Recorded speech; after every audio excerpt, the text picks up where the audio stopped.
The Meridian's bridge was silent except for the soft hum of life support systems. Captain Elena Rodriguez stared at the holographic display, watching as the damaged alien vessel limped toward Earth's orbit. The ship's design was unlike anything humanity had encountered in their brief ventures into space. Organic curves mixed with crystalline structures that seemed to pulse with internal light.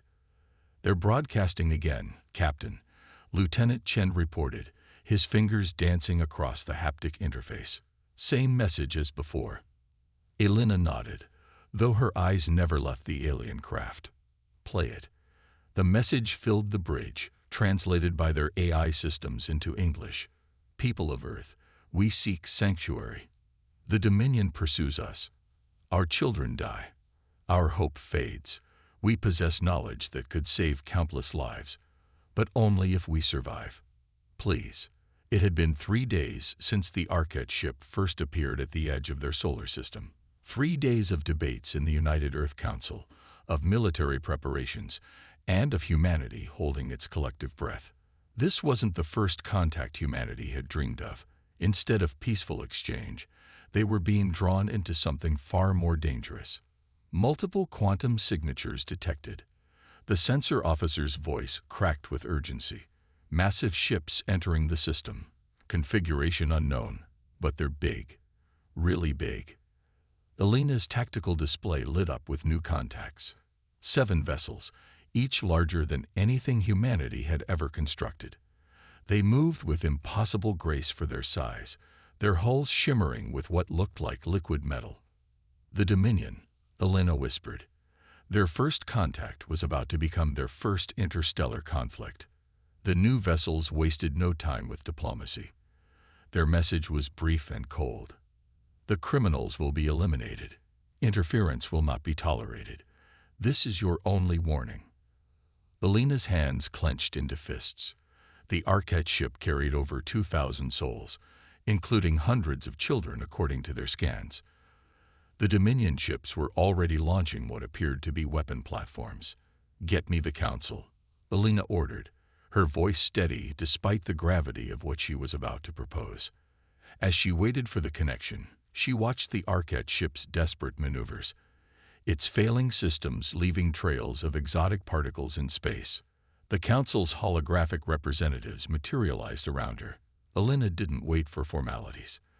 "Distinguished Council members, the Dominion forces are preparing to destroy the Arquette vessel in our orbit. They carry civilians, children. If we don't act now, we'll be witnessing a massacre in our own backyard." Captain Rodriguez, the African Union representative, spoke first. Intervention would likely mean war with a vastly superior force. "Yes," Elena agreed, "it would. But we're already involved. The moment that ship entered our system seeking help, we became part of this. The question isn't whether we should get involved. We already are. The question is who we want to be as a species. Do we watch children die because we're afraid, or do we stand for something more?" There was a moment of tense silence. Elena continued, her voice growing stronger. "We've spent centuries looking to the stars, wondering if we were alone. Now we know we're not, and our first major decision is whether to stay silent in the face of what we know is wrong. This isn't just about the Arquette. It's about who we are." The Chinese representative leaned forward.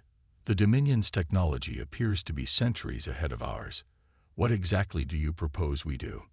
Elena allowed herself a small smile. "What humans have always done when faced with superior forces: improvise, adapt, and overcome. I have a plan, but I'll need every ship we can muster, and I'll need them in the next 10 minutes." The council members looked at each other. The Russian representative spoke next. "The consequences will be severe either way," Elena interrupted. "But I'd rather face the consequences of acting than live with the consequences of doing nothing." After what felt like an eternity, the council president nodded. "You have authorization, Captain Rodriguez. All Earth Defense Force vessels are at your disposal. May God help us all." Elena turned to her crew, her expression fierce and determined. "Send word to all ships, combat stations, and get me a direct line to the Arquette vessel. We're going to need perfect coordination for this to work." As her bridge erupted into activity, Alina watched the Dominion ships advancing. They were about to learn what humanity had proven countless times throughout its history: that technological superiority didn't always guarantee victory, and that humans were at their most dangerous when fighting for a cause they believed in. The next few hours would either mark humanity's first step into a larger galactic community or their last stand as a species. Either way, they would not go quietly, and they would not stand idle while innocents were slaughtered in their cosmic backyard.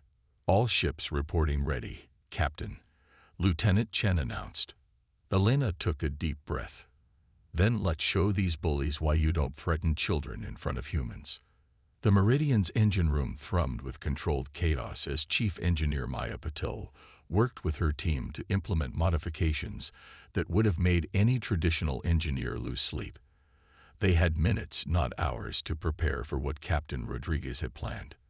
"Those Dominion ships are running quantum field generators that make our best shields look like tissue paper," Maya explained to her team as they worked. "But quantum fields have a weakness: they're too perfect." She grinned as she rerouted power through a hastily modified mining laser, and perfection breaks when you introduce chaos. Above them, the space around Earth had become a deadly dance. The Dominion ships moved with mathematical precision, their formations flawless as they deployed their weapon platforms. They were clearly used to enemies that fought with similar technology and tactics. What they weren't prepared for was humanity's trademark adaptability. "All ships, execute pattern Delta." Captain Rodriguez's voice came through the fleet-wide channel. The Earth Defense Force vessels, a mixture of military ships and hastily armed civilian craft, scattered in seemingly random directions. To the Dominion's advanced targeting systems, it must have looked like panic. It wasn't. Maya watched her readouts as the modified mining laser powered up. The technology was primitive compared to the Dominion's weapons, but that was exactly the point.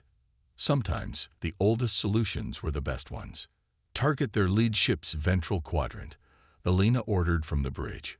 "All ships, prepare to execute on my mark." The Dominion commander's voice boomed across all frequencies, translated into perfect English. "Your primitive vessels cannot hope to penetrate our defenses.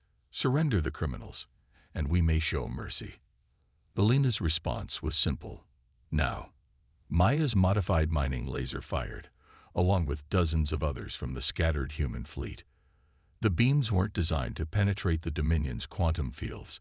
Instead, they carried a carefully calculated frequency that caused the perfectly ordered quantum fields to resonate in ways their creators never intended. The result was spectacular. The Dominion's supposedly impenetrable shields flickered and wavered like heat mirages.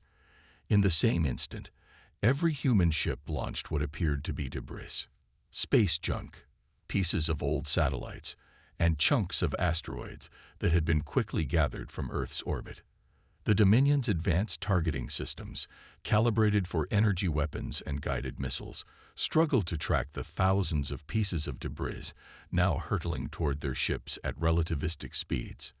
Their quantum fields, destabilized by the mining lasers, couldn't maintain their perfect geometry against the chaotic storm of impacts. "Their shields are fluctuating," Lieutenant Chen reported with barely contained excitement. "The Arquette ship is moving into position." The refugee vessel, guided by human pilots who had transferred aboard, executed a maneuver that would have torn apart a more rigid ship. It skimmed the upper atmosphere of Earth, using the planet's magnetic field to add another layer of chaos to the Dominion's already struggling systems. Maya felt the Meridian shudder as they pushed their engines beyond safety limits. "The modifications are holding," she reported through the ship's comm. "But we got maybe 10 minutes before things start melting." "We won't need 10 minutes, Alina responded. "All ships, implement Phase 2. The human fleet's scattered formation suddenly made sense. They had positioned themselves to create a three-dimensional grid around the Dominion vessels. Now, as the larger ships struggled with their compromised shields, each human vessel activated electromagnetic pulse generators, another primitive technology that the Dominion's advanced systems hadn't been designed to counter. The pulses, synchronized and amplified by the careful positioning of the fleet, created a cascade effect. The Dominion's quantum field generators, already destabilized, began to fail completely. Their weapon platforms are going dark, Chen reported. Main ships are losing power to multiple systems. The Dominion commander's voice came again, but this time there was something new in it. Uncertainty. This is impossible. Your technology is inferior. Your tactics are chaos. Exactly, Elena replied. Humanity thrives in chaos. Now, would you like to discuss terms, or should we demonstrate what else we can do with our inferior technology? For several tense moments, there was silence. Maya and her engineering team worked frantically to keep their overtaxed systems running, using everything from emergency patches to improvised heat sinks. Around them, the rest of the human fleet did the same, holding their positions despite their straining engines. Finally, the Dominion commander spoke again. We request a temporary cessation of hostilities to discuss terms. A cheer went up through the Meridian's engine room. Maya allowed herself to smile as she began shutting down the modified mining laser before it could melt through the hull. They had done it. Humanity had stood up to one of the most powerful forces in the galaxy and won, not through superior technology, but through creativity, adaptability, and the willingness to try the unexpected. As the adrenaline began to fade, Maya looked at her jury-rigged systems and laughed. You know, she said to her team, I think we just won a space battle with mining equipment and garbage. Over the ship's comm, she heard Elena's response. Sometimes the best solutions are the ones your enemy is too advanced to expect. Well done, everyone. Well done. The negotiation chamber aboard the Meridian hummed with tension. Captain Elena Rodriguez sat across from the Dominion commander, a tall, angular being whose crystalline skin refracted light in mesmerizing patterns. Behind her stood Maya Patel and Dr. Sarah Wong, the ship's chief sinolinguist. Across the table, the ARCAT representatives huddled together, their iridescent scales shifting with nervous energy. Your tactics were unprecedented, the Dominion commander, who called himself First Observer Anxithal, stated. His translated voice carried undertones of both respect and unease. No species has ever used such primitive methods against our forces. Perhaps that's why they worked, Elena replied, keeping her voice neutral. Sometimes the old ways are the best ways. Dr. Wong subtly adjusted her translator, catching nuances in the alien languages that automated systems missed. The Dominion's language was built on absolutes, certainties. The very concept of improvisation seemed to disturb them at a fundamental level. The criminals you protect, Anxthal continued, gesturing to the ARCAT, have stolen secrets that maintain the galaxy's order. They must be returned to face justice. The lead ARCAT, Vashar, trembled but spoke firmly. We stole nothing. We discovered the truth about the synthesis project, about what it really does to developing worlds. Elena leaned forward. Perhaps you should both explain exactly what this project is, since Earth is now involved. Before either alien could respond, alarms blared throughout the ship. Lieutenant Chen's voice crackled over the comm.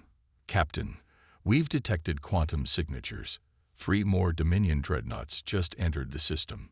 Elena saw Anxthal's crystalline features shift in what might have been satisfaction. It seems our discussion is over. You cannot hope to replicate your previous success against fresh ships. You're right, Elena smiled, and something in her expression made Anxithal's satisfaction falter. We won't use the same tricks twice. Lieutenant Chen, implement Protocol Prometheus. Throughout Earth's orbit, hundreds of small, stealthy satellites that had been quietly deployed during the negotiations suddenly activated. They began broadcasting on all frequencies, but instead of attacking signals or attempts at communication, they transmitted something else entirely. Culture. Thousands of hours of human entertainment, art, music, and literature flooded the electromagnetic spectrum. Movies showing humans defeating impossible odds, songs about revolution and resistance, stories of underdogs rising up against oppression, all carefully selected and translated into every known galactic language. "What is this?"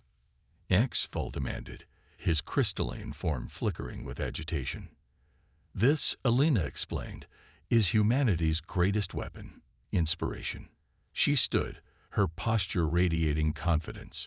Right now, every species in range is receiving a crash course in human creativity, determination, and our long history of defeating empires that thought themselves invincible. Dr. Wang's translator caught something fascinating. The Arcat were beginning to emit frequencies associated with their equivalent of hope, while the Dominion commander's language patterns showed increasing distress. "You don't understand what you're doing," HFY insisted. "The synthesis project maintains order. It prevents chaos. Without it, species might think for themselves." Alina suggested, might choose their own paths, might even stand up to the Dominion. Maya stepped forward, holding up a data tablet. "We've analyzed the technical data the Arcat provided. Your synthesis project isn't about maintaining order, it's about control. You've been subtly altering the development of emerging civilizations, making them more compliant, more predictable. It prevents war," HFY argued. "It ensures stability. It ensures submission," Alina corrected. "And humanity will never submit. In fact," she nodded to Chen on the bridge display. "Show him." The tactical display lit up with new signatures, thousands of them, approaching from the outer system. The reinforcement Dominion ships were already beginning to retreat. "Those aren't warships," Alina explained. "They're civilian vessels. News ships, traders, representatives from dozens of species. They've been watching everything that happened here. Watching as a primitive species stood up to the Dominion and won. Watching as we proved that your technological superiority isn't absolute." HFY's crystalline form had lost its luster. "You've destabilized everything. Centuries of careful order, careful control," Alina interrupted.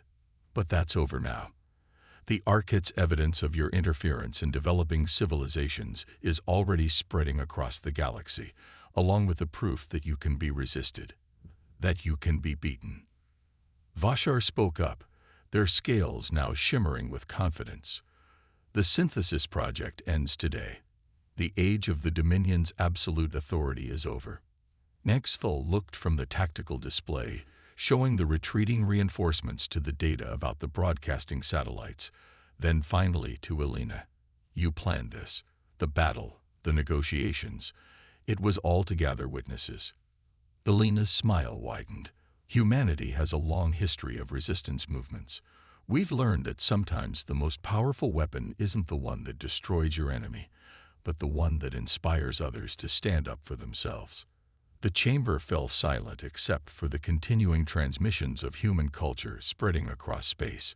In less than a day, humanity had not only defended itself against a superior force, but had fundamentally changed the galaxy's political landscape, not through overwhelming force or advanced technology, but through creativity, adaptability, and the power of inspiration. "So," Alina said to the shaken Dominion commander, "shall we discuss those terms again?" The United Earth Council chamber in Geneva had never been so crowded. Representatives from every nation stood shoulder to shoulder with alien diplomats from across the galaxy. The massive holographic display at the center of the room showed the spreading ripples of rebellion against Dominion control, system by system, species by species. Captain Alina Rodriguez, now Admiral Rodriguez, stood before them all. The past month had transformed her from a starship captain into a symbol of resistance.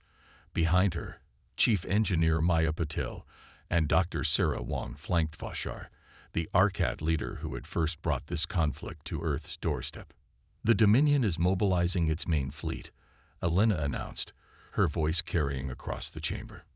"They've abandoned subtle control through the synthesis project and are now moving to direct military action. They're determined to make an example of Earth." Murmurs rippled through the assembled crowd. The Chinese representative spoke first. "How many ships?" "Over 300 capital ships," Maya answered, manipulating the holographic display to show the advancing Dominion armada, each one larger and more powerful than the vessels we faced before. Instead of fear, the chamber filled with determined energy. The Russian representative stood. "Then they clearly learned nothing from our first encounter. The Kremlin pledges its full industrial capacity to the defense effort." "As does China," the Chinese representative added without hesitation. One by one, nations that had spent centuries in competition or outright hostility found common ground. The Indian representative offered their quantum computing networks. Brazil opened their rainforest shipyards. African Union engineers presented plans for expanding Maya's mining laser innovations. Dr. Wong stepped forward, her expertise in xenolinguistics now crucial to the growing alliance. "We're not just facing a military challenge. The Dominion's power was always built on isolation, keeping species afraid and separate, but they never encountered anything like human social networks." The holographic display shifted to show the exponential spread of human culture through the galaxy. Movies, music, art, and literature translated into hundreds of alien languages had become weapons more powerful than any warship. Species that had lived under Dominion control for millennia were discovering concepts like democracy, revolution, and self-determination. The Arcat weren't the only ones who discovered the truth about the synthesis project, Vashar added, their scales shimmering with emotion. But they were the first to find a species brave enough, or perhaps crazy enough, to stand against it openly. Elena smiled at that. Humanity has always had a problem with authority, especially authority that demands submission through fear. She turned to address the chamber directly. "But we're not just fighting against something. We're fighting for something. The right of every species to choose their own path, make their own mistakes, and grow in their own way." The Japanese representative stepped forward. "The Dominion thinks their superior technology makes them invincible. But humanity has proven time and again that technology alone doesn't determine victory. Our strength lies in our diversity, our adaptability, and our unity in the face of threats." Speaking of technology, Maya interjected, bringing up new schematics. "We've been working with Arcat engineers to understand how their organic crystalline technology interfaces with Dominion systems. We don't need to match their tech level. We just need to understand it well enough to disrupt it." The display showed new weapons and defense systems, hybrid designs combining human ingenuity with alien insights. Ships that could shift configuration mid-battle, shields that became stronger under attack, and communication systems that used the very fabric of space-time. "But our greatest weapon remains information," Dr. Wong emphasized. "Every Dominion victory we prevent, every system that breaks free, becomes a story that spreads across the galaxy. We're not just winning battles, we're winning hearts and minds across 1,000 worlds." The United Nations Secretary-General stepped to the center of the chamber.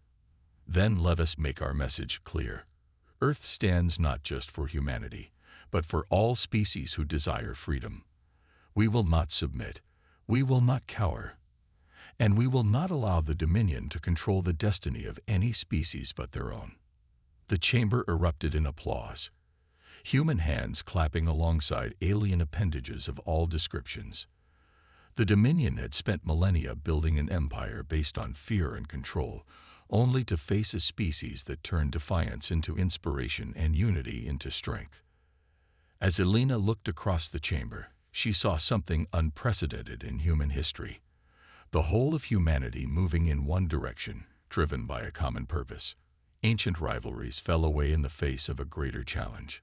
Resources were shared, technologies combined, and strategies developed with a speed that would have seemed impossible just months ago. The Dominion was coming with the largest fleet ever assembled, expecting to find a primitive world cowering in fear. Instead, they would find humanity at its finest, united, determined, and ready to fight not just for their own freedom, but for the freedom of every species in the galaxy. "Let them come," Elena declared to the assembled representatives of Earth, and a dozen alien worlds. They're about to learn why humanity's history is filled with stories of empires that thought themselves invincible until they met us. The void between Mars and Earth blazed with energy as the largest space battle in human history unfolded. The Dominion's armada of 300 capital ships had arrived, their crystalline hulls forming patterns that turned space itself into a deadly work of art. Against them stood the combined fleet of Earth and its allies, a mix of hastily upgraded human vessels, Arquette, organic ships, and volunteers from a dozen species who had answered humanity's call. Admiral Elena Rodriguez stood on the bridge of the TS Defiant, a new flagship that represented the best of human and alien engineering. Maya's hybrid technology hummed through its hull, while Dr. Wang's enhanced communication systems kept the diverse fleet operating as one. They're moving into attack formation, Lieutenant Chen reported from his station. Energy readings are off the charts.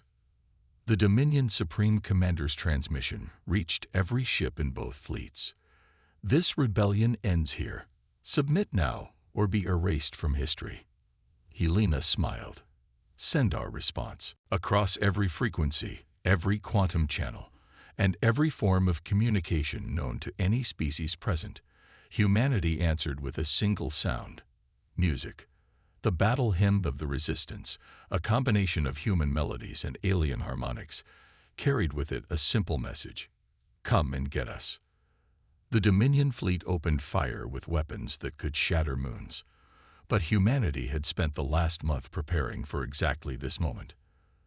The combined fleet split into smaller groups, each executing maneuvers that would have been impossible before human pilots showed other species how to think creatively in three-dimensional space. All ships, execute Operation Lighthouse, Elena commanded. Maya's voice came through the comm. Quantum distortion fields active. They won't be able to predict where we actually are. The human strategy became clear as the battle unfolded. While the Dominion expected a direct confrontation, humanity had turned the entire solar system into a weapon. Automated platforms hidden in the asteroid belt launched swarms of mining drones, modified to drill through crystalline hulls. The Martian defense grid, disguised as terraforming equipment, generated magnetic fields that disrupted Dominion targeting systems. But the true genius of humanity's plan wasn't in the technology. It was in the message being broadcast to every corner of the galaxy. This wasn't just a battle. It was a revolution being streamed live to every species that had ever lived under Dominion control. More ships detected entering the system, Chen announced. Elena tensed, but then he broke into a grin. They're not Dominion. Ships from 30 different species, all answering our call. The Dominion formation began to break as their perfectly ordered battle plans collapsed in the face of chaos. Their commanders had never faced an enemy that treated battle plans as suggestions rather than scripture, or troops who saw opportunities where others saw only obstacles. Their flagship is showing signs of command confusion, Dr. Wang reported, her systems interpreting the Dominion's internal communications. They can't understand why their superior technology isn't guaranteeing victory. Elena's voice carried across the fleet. Because technology doesn't win wars, people do. And we're fighting for something worth more than all their advanced weapons. We're fighting for freedom. The battle reached its crescendo as the combined fleet executed its final gambit. While the Dominion was distracted by the chaos in normal space, specially modified ships had been positioning themselves using Earth's gravity well. At Elena's signal, they activated devices that Maya had designed based on the Arquette's original research into the synthesis project. Space itself seemed to shudder as the devices created a cascade of quantum disruptions. The Dominion's crystalline ships, so perfect in their construction, began to resonate at frequencies their designers had never imagined possible. Their formation, once a perfect geometric pattern, dissolved into disorder. Now, Elena commanded, all ships, execute final attack pattern. The combined fleet struck from all directions, their weapons enhanced by the quantum disruption. Dominion ships, their defenses compromised, began to fall. Some surrendered, their crews having watched too many human stories about choosing one's own path. Others fought to the end, their commanders unable to comprehend how their perfect system could fail. The Supreme Commander's flagship held out the longest, but even it couldn't stand against the combined might of a galaxy awakened to the possibility of freedom. As its crystalline hull cracked and its systems failed, the commander transmitted one final message. "What are you?" Elena's response was heard across the galaxy. "We are human. We are free. And now, thanks to us, so is everyone else." The battle ended not with the destruction of the Dominion fleet, but with its surrender. As news spread across the galaxy, system after system declared independence. The empire that had stood for millennia crumbled not through force alone, but through the power of an idea that humanity had shared with the stars, that every species had the right to choose its own destiny. In the years that followed, humanity found itself at the center of a new galactic community. Not as rulers or conquerors, but as teachers and friends. The species that had been dismissed as primitive had shown the galaxy a new way forward, one where diversity was strength, where creativity trumped rigid perfection, and where the indomitable spirit of freedom could overcome any obstacle. Elena stood in the United Earth Council chamber once again, but now as the first human chair of the new Galactic Federation. Around her, representatives of hundreds of species worked together, learning from each other while maintaining their unique identities. The Dominion's dream of perfect order had been replaced by something far more powerful: unity through diversity. In the end, Elena told the assembled representatives, the Dominion's greatest mistake wasn't underestimating our technology or our tactics. Their greatest mistake was believing that uniformity was stronger than diversity, that control was stronger than freedom, and that fear was stronger than hope. We proved them wrong, and in doing so, we helped create something greater than any empire. A galaxy where every species is free to reach for the stars in their own way. The chamber erupted in celebration, a cacophony of different voices united in joy. Humanity had not only survived its trial by fire, it had transformed the galaxy, not through conquest or control, but through the simple, powerful act of showing others that resistance was possible, that freedom was worth fighting for, and that the human spirit was unconquerable.